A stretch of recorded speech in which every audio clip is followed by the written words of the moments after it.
The port and its partners are committed to Oakland as a global gateway. Together, we're investing in infrastructure to keep cargo moving. We're making 4 cranes 27 feet taller at Oakland International Container Terminal. They will tower over stacks of containers on megaships, improving efficiency for moving goods on and off vessels. The $14 million project will be completed mid-year. Everport rebuilt the Benny Nutter terminal entrance gates, installed a new terminal operating system, and extended its lease in Oakland. TraPac nearly doubled the size of its Oakland operation, modernized its new terminal acreage, and built a new gate to provide harbor truckers faster access.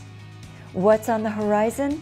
The first phase of the Seaport Logistics Complex on the site of the former Oakland Army base.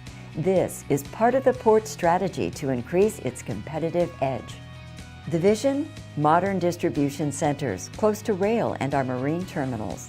In Phase 1, Centerpoint Properties will develop a $52 million, 440,000 square foot logistics facility. Construction is expected to begin later this year. When finished, it will be the largest distribution facility at any U.S. West Coast port.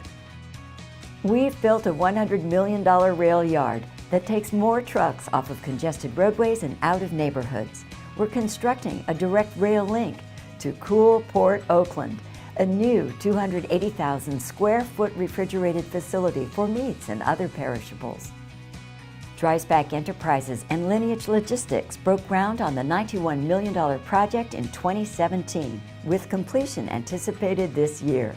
Together, raising port cranes and building the Seaport Logistics Complex, the new rail link, and cool Port Oakland will drive more cargo through the Port of Oakland and deliver jobs and economic impact to our region. All these investments and partnerships demonstrate faith of our tenants in Oakland and their long-term commitment.